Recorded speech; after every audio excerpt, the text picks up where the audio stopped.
ನೆಲಮಂಗಲದ ತಾಲೂಕು ಆಸ್ಪತ್ರೆಗೆ ಸಚಿವ ದಿನೇಶ್ ಗುಂಡೂರಾವ್ ಭೇಟಿ ನೀಡಿ 100 ಬೆಡ್ಗಳ ಆಸ್ಪತ್ರೆ ನಿರ್ಮಾಣಕ್ಕೆ ಸ್ಥಳ ಪರಿಶೀಲನೆ ನಡೆಸಿದ್ದಾರೆ.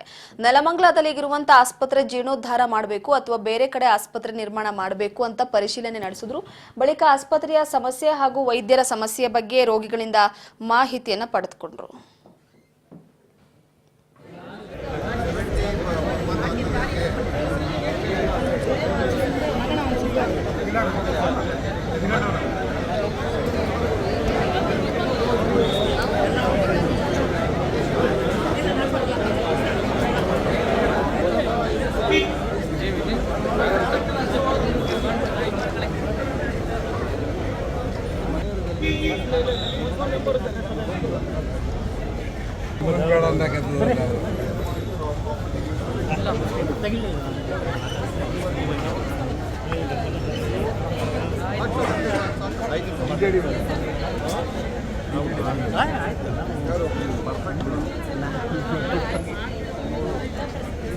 ಎಲ್ಲಿ ಮನೆ ಅಂದ್ರು ಎಲ್ಲಿ ಮನೆ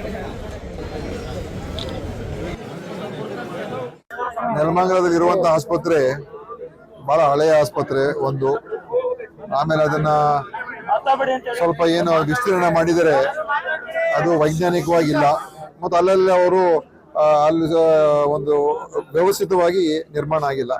ಯಾಕಂತ ಹೇಳಿದ್ರೆ ಇದು ಮೊದಲು ಕಟ್ಟಿದಾಗ ಚಿಕ್ಕ ಆಸ್ಪತ್ರೆ ಆಗಿತ್ತು, ಮತ್ತೆ ಇನ್ನು ಸ್ವಲ್ಪ ಸೇರಿಸ್ಕೊಂಡಿದ್ದಾರೆ. ಅದೇ ಒಂದು ಸಿಸ್ಟಮ್ ಇಲ್ಲ ಮತ್ತು ಬಹಳ ಇಕ್ಕಟ್ಟಿನ ಪರಿಸ್ಥಿತಿ ಮತ್ತು ಬಹಳ ಒಳಗಡೆ ಹೋದ್ರೆ ಎಲ್ಲಿ ಏನಿದೆ ಅಂತ ಕೂಡ ಗೊತ್ತಾಗೋದಿಲ್ಲ ಸರಿಯಾಗಿ. ಅದಕ್ಕೇನೆ ನಾವು ಮತ್ತು ನಮ್ಮ ಶಾಸಕರು ಸರ್ಕಾರ ಬಂದಿದ ತಕ್ಷಣ ಈ ತರ ಪರಿಸ್ಥಿತಿ ಇದೆ ಶ್ರೀನಿವಾಸ್ ಅವರು ಹೇಳಿದ್ರು.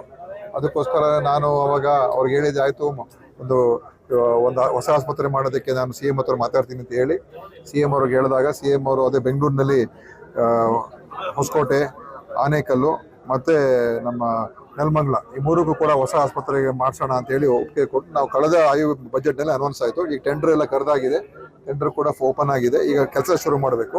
ಅದಕ್ಕೋಸ್ಕರ ಈ ಆಸ್ಪತ್ರೆ ಇಲ್ಲೇ ಏನಾದ್ರು ಮಾಡೋಕ್ಕಾಗುತ್ತಾ ಅಂತ ನೋಡೋಕೆ ಬಂದೆ ನಾನು MLA ಜೊತೆ. ಆದರೆ ಇಲ್ಲಿ ಬಹುಶಃ ನಿರ್ಮಾಣ ಮಾಡೋಕೆ ಆಗೋದಿಲ್ಲ. ಅದಕ್ಕೆ ಇನ್ನೊಂದು ಪರ್ಯಾಯವಾದ ಜಾಗವನ್ನು ಕೂಡ ನೋಡೋಕೆ ಹೋಗ್ತಾ ಇದ್ದೀನಿ. ನೋಡ್ಕೊಂಡ ನಂತರ ತೀರ್ಮಾನ ಆಗಿದ ತಕ್ಷಣನೇ ನಾವು ಬಹುಶಃ ಈ ತಿಂಗಳು ಬರೋ ತಿಂಗಳೇ ನಾವು ಒಂದು ಗುದ್ದಲಿ ಪೂಜೆ ಮಾಡಿ ಹೊಸ ಒಂದು ಸುಸಜ್ಜಿತವಾದಂಥ 100 ಬೆಡ್ಡಿನ ಸುಮಾರು 35 ಕೋಟಿ ಇಲ್ಲ, ಒಟ್ಟು 42 ಕೋಟಿ ಆಗ್ತದೆಲ್ಲ. 40 ಎಕ್ವಿಪ್ಮೆಂಟು ಅದೆಲ್ಲ ಸೇರಿ 40 ಕೋಟಿ ರೂಪಾಯಿ ವೆಚ್ಚದಲ್ಲಿ ನಾವು ಇಲ್ಲಿ ಒಂದು ಆಸ್ಪತ್ರೆಯನ್ನು ಹೊಸದಾಗಿ ನಾವು ಕಟ್ಸ್ಕೊಡ್ತೀವಿ. ಮತ್ತು ಅಲ್ಲಿವರೆಗೂ ಈ ಆಸ್ಪತ್ರೆ ಇರ್ತದೆ. ಆಮೇಲೆ ಅದನ್ನು ಸ್ಥಳಾಂತರ ಮಾಡಿ ಇದನ್ನ ಯಾವ ರೀತಿ ಮುಂದೆ ಉಪಯೋಗಿಸ್ಕೋಬೇಕು ಅದರ ಬಗ್ಗೆನೂ ಕೂಡ ಆಮೇಲೆ ನಾವು ಅದನ್ನ ಯೋಚನೆ ಮಾಡ್ತೀವಿ. ನೆಲಮಂಗಲದಲ್ಲಿ ಇರುವಂತಹ ಆಸ್ಪತ್ರೆ